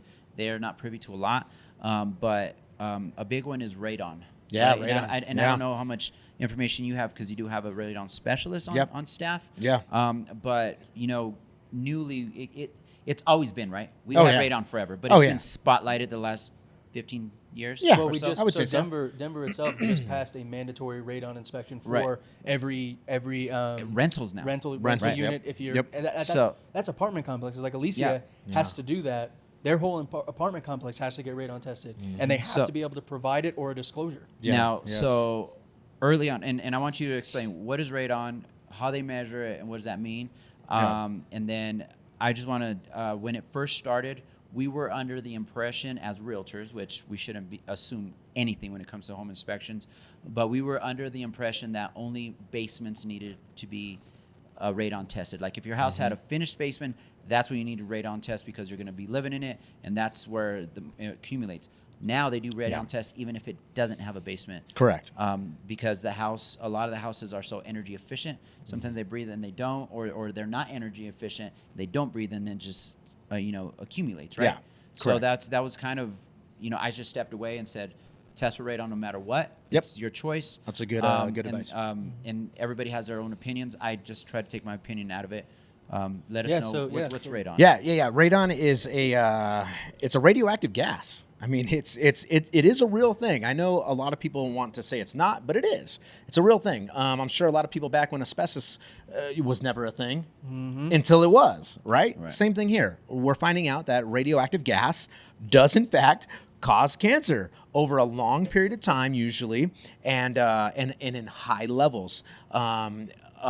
It's very prevalent here in Colorado because of our rock, soil, and water that we have. So that's where it comes from. It's a breakdown of rock, water, and soil to where it releases. It goes through a bunch of chemical reaction processes to where it now develops into a gas called radon. And that radon is like any other gas and like water, it finds the path of least resistance. So it's trying to escape the earth and get into our atmosphere. So radon, I mean, we breathe it in naturally, but in very low doses, right? So our body isn't used. I mean, our bodies are very magnificent things that just filters. Yeah, we're filters, so we filter all that stuff out. It's not really a big deal. But then you throw in a house, you dig in the ground, or you don't dig in the ground, whatever. Usually, it is found in the houses that you dig in the ground to put a basement in. Now that house just sits in it. It acts now as a plunger. Yep. That you put this negative pressure in there, and it's just sucking and pulling up anything from the earth, and that gas radon goes whoop to that house into that basement. It releases in the basement, has nowhere to dissipate because it's trapped inside, and so those levels now get measured by picocuries per liter. That's how they measure radon, the gas in the air. Picocuries per liter, and if there's more than 4 picocuries per liter, by EPA standards, by EPA, by the Environmental Protection Association standards, they consider that unhealthy for us, to where it can develop a lung cancer. This is a real thing. People do get it. People do die of it. If you're fans of The Office, I think it's like season 3 or 4. Toby comes in and starts putting things around Michael's office, and he starts throwing them out. And Toby's like, "Radon, it's the silent killer." Yeah. It's exactly what he's talking about right now. And it is. It's the silent killer. does it smell like anything? It does not smell. Can you see it? Nope. Nothing. Nothing. You don't know it's there. Quick story. I'm in a basement at a house. Basements smell, right? Yeah, they're little things. things, They got musky. They're musty. Yeah, Yeah. So I'm down there with my client, and I'm talking about radon, and I'm like, "Look, you might want to get it tested. You can't smell it, you can't see it. It's just there. Once it hits our fresh air, it's remediated." And I'm telling them how they remediate, because I've done. It dissipates pretty quickly. An old school agent comes in, older dude, and I could tell he'd been in the business for a while just because of the way he's acting dumb. But he comes down to the basement, he goes, "Smell that? Yep, might be radon down here. You might want to get tested for it." And I just got done telling my client. My client looks at me and I'm like, "I thought you couldn't smell it." My client's like, "I thought you couldn't smell it." And you can't smell it. And the crazy part is that's the moisture in the concrete, and I'm trying to effervescence. I'm going down that route, and I'm like, the crazy part is, though, a lot of people think, especially when you start talking, "Oh, well, it's radiation and we have to test for it and it's in the soil," they think it's such an invasive procedure. But guys, it's legitimately simple. Chris comes in, he sets up a tripod with a radon detection device, leaves it for 48 hours? 48 hours. 48 hours. That device takes it in. The only invasive thing is you can't open your windows. Yeah, you can't open your windows. We try to keep the house closed up as much as possible for those 48 hours. You want the extreme, right? Yeah. Like you haven't opened your house or doors, anything extreme, because we want the about if you're concentration of it. Well, and sometimes opening a window can now create more of a vacuum process. It's sucking it out. So it's sucking even more. Which is weird, right? Because if if you have a neighborhood block and there's a pocket of radon just oozing out, Yep. right? You get one house kind of in the center that's remediating. It might remediate the whole block. Oh yeah, sometimes yeah. Right? That's pretty cool about how it works. 100%. Depending on the unit put in to mitigate that radiation. What does that look like? Gas. Walk us through. Real Yeah. quick. So there's a few different ways of doing it, but the most popular way of doing it is really just tapping into a sump pump, usually in a basement, because it's already a hole inside the foundation, right? So they tap into that. They put a Schedule 40 PVC pipe in, and they just basically seal it tight. They run it up out of the house, up past the roof line, and they attach basically a fan. And it sucks. It just sucks. I have a neutral radon system. Yeah, I okay, don't yeah. have a fan. A passive A one? passive one. Yeah, those work too. So I didn't know what it was. I was like, where the hell is... I've never seen one until I bought my house. I was like, what's this pipe? Yeah. What the hell? And I Again, Googled that it, and I was like, oh, it's a passive radon that system. passive radon It system. doesn't have a fan. No, it doesn't have a fan. Well, and I Are think those that's- fans... like, is it going to cost a lot of money no, long I term? mean, you're talking anywhere from $200 to $500 for a fan. No, but like long term, because they're constantly on, right? They're constantly on. They can run High about efficiency, right? 15, 20 You can't years. even hear them. No, not really. And if you guys are looking outside the house, what we're looking at and what we're talking about is basically it comes in and it's like this white, if there's a fan, there's like a white tube on the outside of the house that just runs all the way up top. It kind of looks like a downspout for a Yeah, kind of. If there's a weird tube in your basement that has this like little U with a level, it kind of looks like a level. Yep. That's your radon system. Yeah, that And it pumps out of your house. Now, if you live in a community that has an HOA and or townhome or not condo, but it's a townhome, it'll be decorative and it looks like a gutter spout. or it shoots straight out your roof. That's Yep. when it gets expensive when you have to do that. Yeah, that's usually when you see it through the attic, through the roof. That's usually that's on a lot of new builds. Yeah. So they just build it in. That's already been there. Right. If it's after the fact, they usually run Yeah, it through. now builders are building it in. They're starting to. They're Yeah, starting Richmond to. American and Yeah. D.R. Horton and all the Lennar, builders, all the big guys. Yeah, they're starting to build it into their homes. All right. Because it is a thing, like Yep. I said. But again, I did have a soil engineer. I sold him a house, and he was like, "No, tell your inspector not even tell me about radon. I'm gonna punch him in his mouth." I was like, "Please don't punch him in his mouth. He has to by law. Yeah, we have to. tell you about it. Yeah. Please leave him alone." It's not that. I mean, You're either gonna not care or you're gonna be super scared. yeah. Be somewhere in the middle. Just be educated. That's what this program's about. Yeah. So, just one last thing about radon, just to finish off with that, is that, I mean, not to sound morbid and to sound, this crazy, but you're probably going to die of something else. You're probably going to die of something. However, same thing with cars. You're probably not going to die in a car accident. Right. Odds are you're going to die of something else. And the However, you still wear a seatbelt, don't you? Now, and I guess we're walking the line here now, right? Yeah. With radon, the way they test it was lab rats, and they just Sure. concentrate the hell out of 100%. it. 100 Yeah. picocarries per liter. Yeah, and yeah. They end up with cancer and they die. No. But there has been those stories where this woman dies of lung cancer, never smoked a day of her life, 100%. but had high levels of Well, they can pinpoint what type of cancer it is. right. So they from know it came radon. from So radon. they'll Yeah. know. But again, even that waitress that never smoked a day in her life, Yeah. but worked in a bar that was a smoker's bar, Yep. and died of lung cancer. So I mean, Well, my friend's mom, his dad worked in back in the 70s, 80s or whatever with brakes, a brake factory that had a lot of asbestos in it. Well, he would come home. Guess who was doing his laundry? yeah, His wife. Guess who got mesothelioma? his wife. His wife. She Yeah. never. That's the only exposure she had. And again, there's all these things, and again, people think asbestos is this crazy thing. Well, it's a mineral. Yeah. It's a natural mineral they use to harden stuff. So Yeah. it's in mortar, it's in tiles.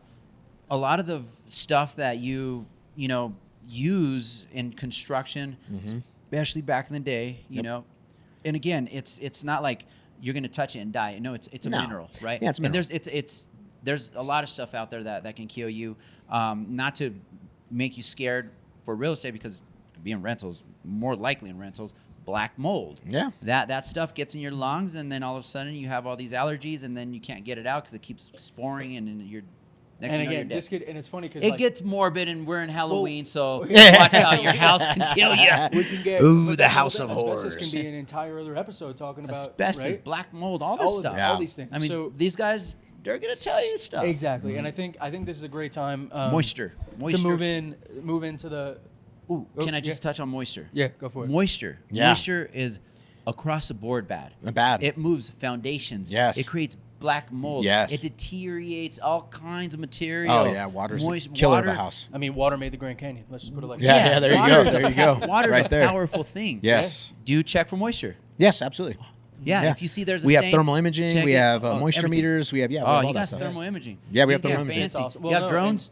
Drones. Yeah. Got them. And that's the thing, guys. We are in a period of time where we have the technology. We can and legitimately, this is a period of time where home inspectors like Lionheart Home Inspections that are actually moving forward and investing in different technologies like drones to look at roof inspections more clearly. We have, like you said, thermo imaging to see moisture and heat. I mean, shit, when you came over and did the AC in that condo and you were like, oh, take a look at this, and you can literally see the bright red heat coming Yeah. out of the vent Yeah. versus not a vent that's not working, you're not going to see that. Yep. Or the electrical panel. Things Electrical are getting panel hot. overheating. Yeah. Boom. Overheating. I mean, It's so much incredible. technology. I'm just pissed that we Yeah. still need roads. We had a switch. We had a Back to switch. Future We're getting reference. there. We're Man, getting there. I thermaled a switch the other day, just a light switch. Yeah. It was at almost 200 degrees. Jeez, Bro, that's wild. when I touched it, I was like, ooh, like, How are man, they- something how was are they- going on there. Yeah. Yeah, how are they not knowing? Yeah. That's Right? crazy. That's crazy. But I think this is a great time. Chris, first off, thank you so much for coming. And Yeah, taking the man, time. thanks for Guys, having you me. know, This has been awesome. I'm only saying this because Chris literally came from a home inspection, drove here to do this Oh, yeah. podcast, and is Yeah. going back out to do more home inspections. Yeah. So thank you so much for taking the Actually, time. I'm going to go back out to the other business. Oh, yeah. Okay. Well, we're going to Okay, touch on we'll that. get there. Yeah. Wait, before we touch on that, Lionheart Inspections. Yeah. Did you ever get a phone call from Jean-Claude Van Damme, copyright infringement? Yeah. I mean, I'm just saying. Hey, fun fact that you bring that up. I know we're getting ready to transition or end or do whatever we're doing. Fun fact, though. How'd I get that name? scrolling through Netflix. Well, number one, the lion is one of my favorite animals, so I love the lion. I knew it was going to be lion something. It was going to be something with lion. And I'm scrolling through Netflix, me and Joanna trying to find something to watch. Jean-Claude Van Damme, Lionheart, baby. And I He's go, one of my favorite actors. so that's funny you brought that up because I go, that's the name, Lionheart. That's awesome. That's Yep. awesome. So that's easy way to remember. There you go. Yeah. Jean-Claude Van Damme, Lionheart Inspections. Great quality inspections. Like I said, not just for me. These guys inspect for some of the top agents here in town. I can attest to that. And so, Chris, what we do at the end of their episode is we do what's called a one rock takeaway. Okay. So we try and basically bring the topic to a concise final thought, and that can be whatever you want it to be. So we'll kind of lead the way. And we're going to move into our one rock takeaway for today's episode. Oscar, you want to take it or you want me to take it? I'll take it. All right. Again, we're a podcast of knowledge. As much as it may seem like we're look at us, it's not. It's arm you with knowledge so you can move forward in the real estate or even rental in this case. You can waive a lot of things, and when the market gets hot again, if your agent says or they're saying waive inspection, waive the timelines. Never waive the actual inspection. It is your right to inspect a home before you buy it. These guys, they're going to save you a lot of money, and in the long run, might even save a life. We talked about carbon monoxide and all this other stuff. They're going to tell you what to look out for. Don't sweep it under the rug. Yep. My one rock takeaway would be, again, as always, knowledge is power. We often look at home inspectors in the real estate industry as what Chris said, deal killers, right? They come in and they're going to tell you what's wrong, and that's going to say the buyer's going to not buy the house or anything. That outcome does not matter. When you order an inspection, you're arming yourself with the knowledge as a seller to get better negotiations, to understand some costs and some values that you may be able to put into the home to net you more money. As a buyer, the home inspection is going to save you money. It's going to point out things that you may not want to deal with or that you may have to upgrade, or even when it comes to negotiations, you can bring that up and say, hey, I actually want you to cover the cost, most of the cost for this new water heater because our inspection brought it up. Inspections are an amazing thing to have on the sale or buy side. Make sure that you get them done. And if you're in Colorado, Lionheart Home Inspections is the one to do it. And not even out of pocket, but if he inspects and he tells you something, sometimes home warranties won't cover what they said they were going to cover because it was shot. Yep. So get an inspection. All right, Chris, I'm ready to hear it. What's your one rock takeaway? Mine is very simple, man. It actually reminded me of just buyer beware type thing, right? Yeah. Make sure you vet who you're hiring at least a little bit. That goes for realtors too. I mean, we have some amazing realtors that refer us out. Oscar and Charlie and Jameson being one of Jameson's not here being one of them, but we have some great people that refer us out, and we know that they're great agents. I know they're great agents, and same thing with home inspectors. Make sure you're hiring a home inspector that's not only qualified to inspect your home, but has a proven track record of inspected homes. I don't know honestly, I really don't know how many homes we've inspected, but I know for a fact it's probably over, 5,000 homes over the course of however many years we've been doing this. We have backgrounds. My mom was a real estate agent. My dad, part-time general contractor, and just in the industry for many, many, many years. And I have great friends who are still in the industry today that school me on their end and teach me a lot of things. And so I always give that knowledge to my whole team and my whole staff. When I learn something new from a realtor, I take that to the whole staff and I say, hey, guess what I learned today?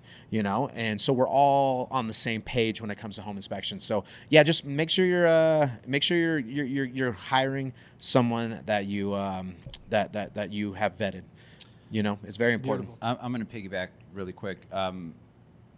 And again, I know I've been doing it for a long time, but there's like 2-3 names that we talked about that you guys inspect for.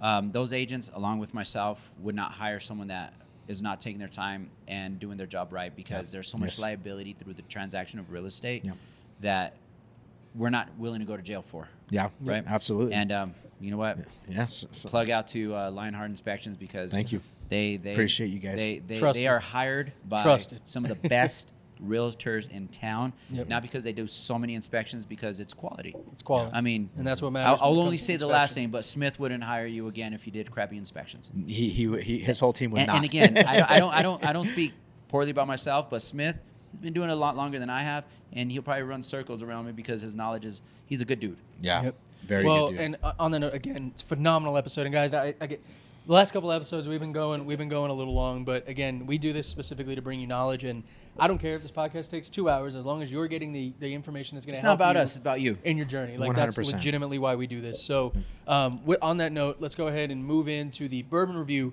for today's episode.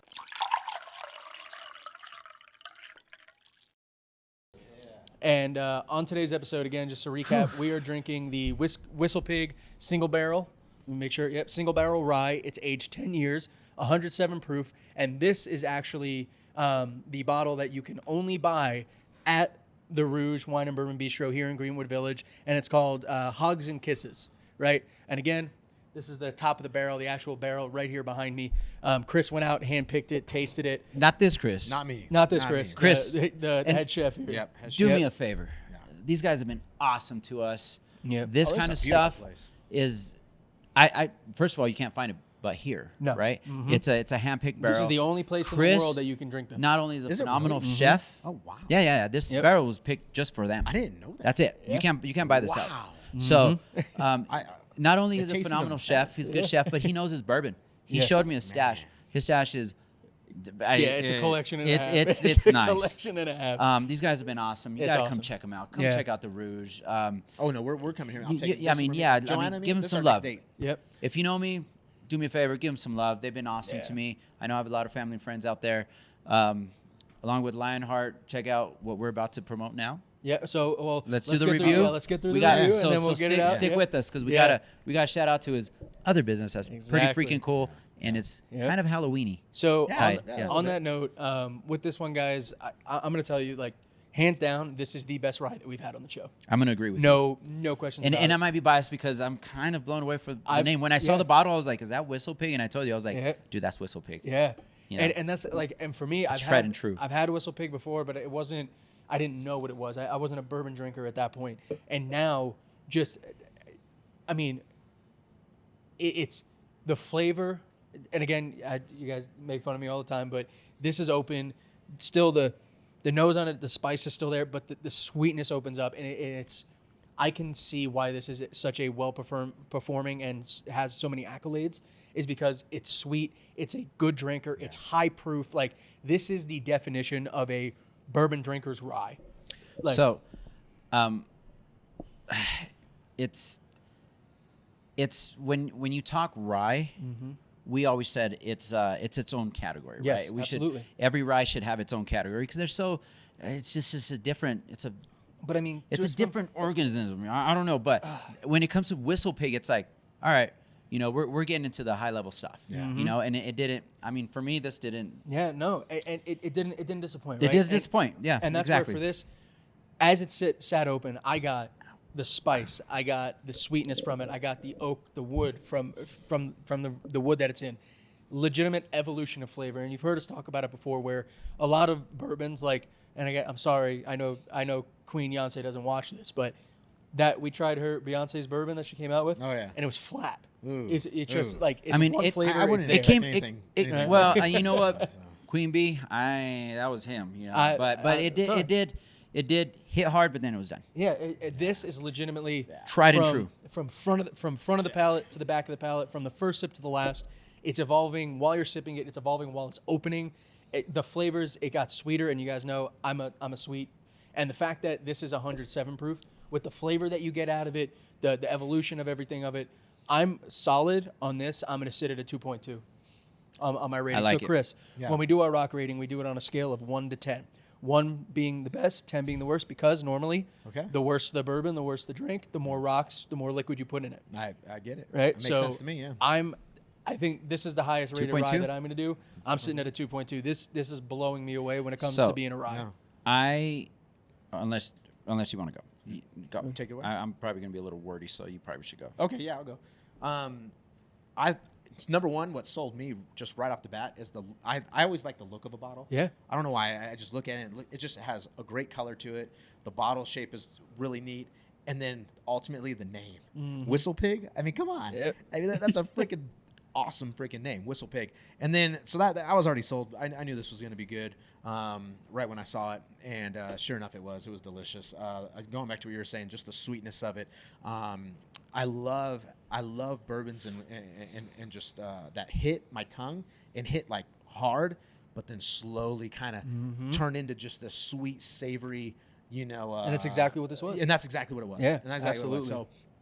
So, for not being a bourbon whiskey drinker on a daily basis, just the occasional, man, gosh, I'd throw this up. I mean, if we're doing a scale of 1 to 10, I mean, I'd throw it up as a 2, 3 for sure. Yeah. No doubt. Yeah. Awesome.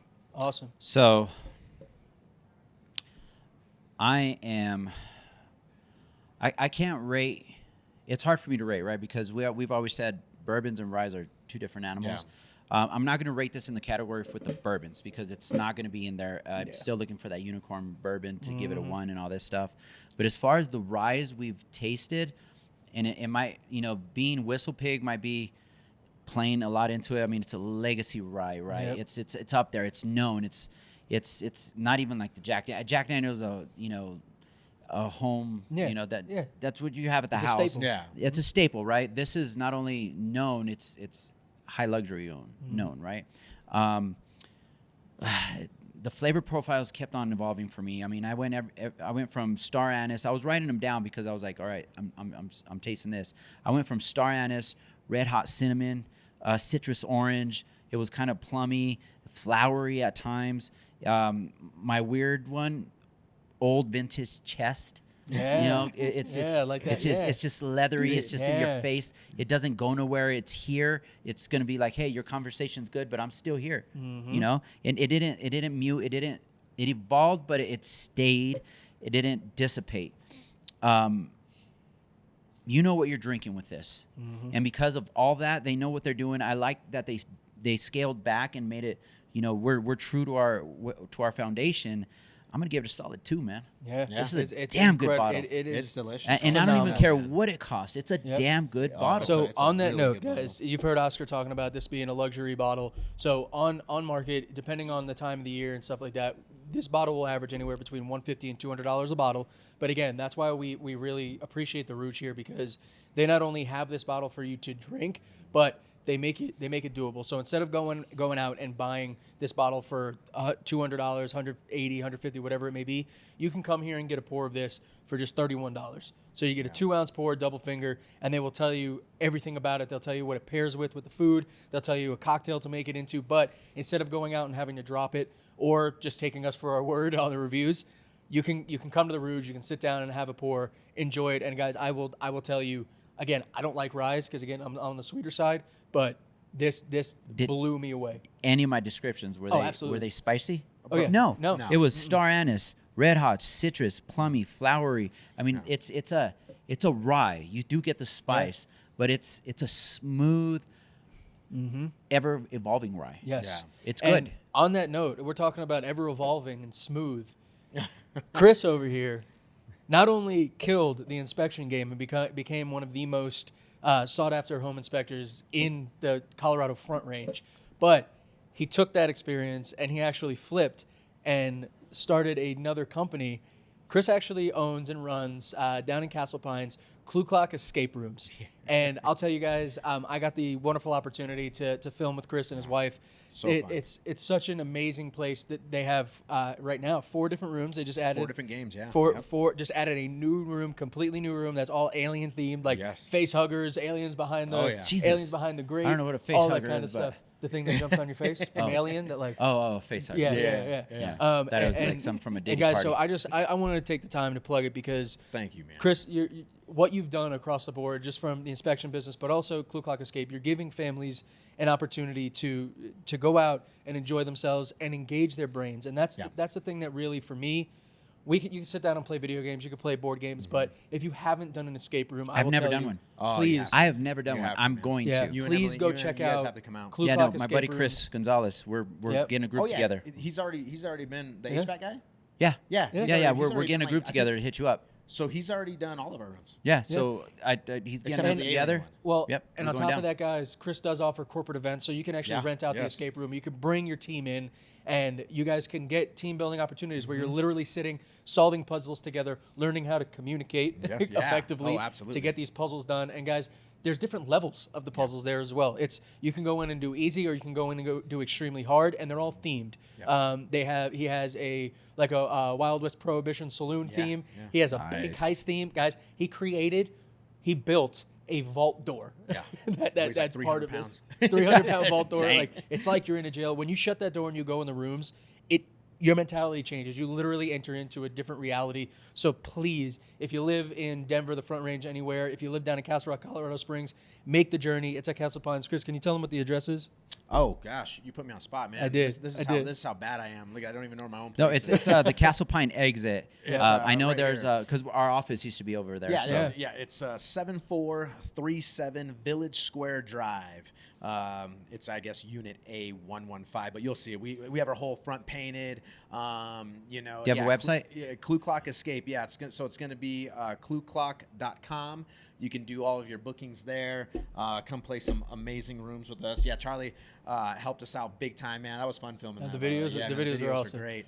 Excited to get more done. I feel out of the loop. I have never ever done an escape room. You're not It's the awesome, only one, man. though. You're not the only one. So we have a lot of first timers, bro. We have a lot of first timers. It's awesome. It's it's been in the U.S. for 10 to 15 years now, something like that. Maybe not even 15 years, but it gained popularity, but I think it's even gaining more popularity now. Mm-hmm. And that's what we decided to do, man. We have so much fun as a family doing it together that we decided to take this. Yo, venture it on. came out that I was stalking him on Facebook. He was like doing like.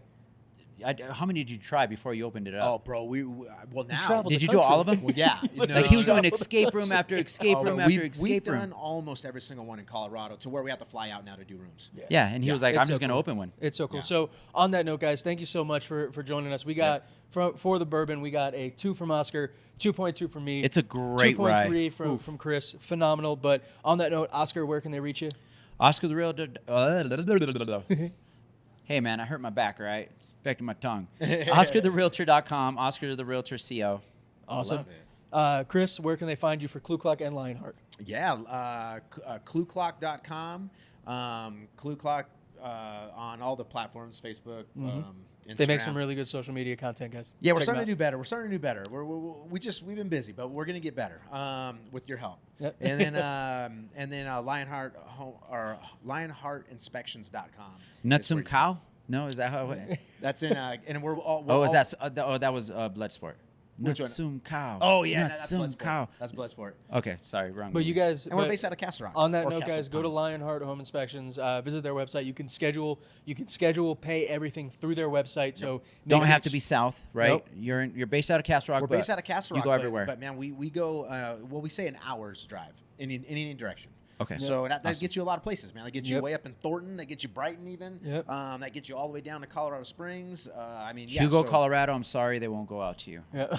Yeah. We're gonna have to As figure the that Hugo, one out. It's a Hugo man. But guys, as always, you can find me, That Lifting Agent, The Lifting Agent, or if you want to talk to me about any kind of video production stuff, I actually got some new shirts printed. Pretty they're proud of awesome, them. man. A&E Creations, shout out to my aunt. She printed out the good shirts job. for me. Good But check me out, Beat the Jeans Productions. That's beatthejeansproductions.com or Beat the Jeans Productions on Instagram and Facebook.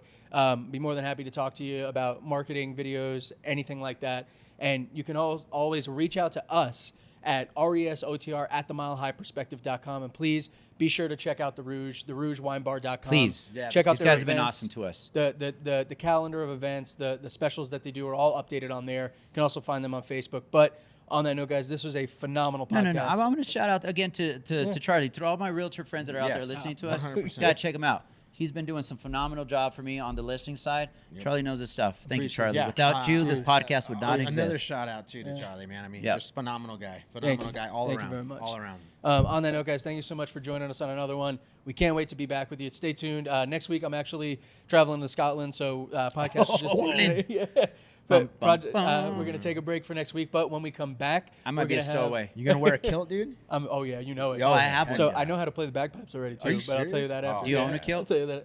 Not yet. Okay, I I might mean- have to buy one in there. yeah, But guys, please. You're be gonna wear sure- a traditional kilt, though. Yeah. damn Oh, I right. have a utility Damn right. We'll catch you guys later. Thank you so much for joining yeah. us. Thank you. On the next episode where we're back, we're going to have a HVAC specialist so we can go over in depth the things that you need to look at with your HVAC system that Chris was talking about. So on that note, Thank you guys for joining us. We'll catch you later. Cheers. Salud. Cheers, salud. See you guys at the Rouge or Clue Clock.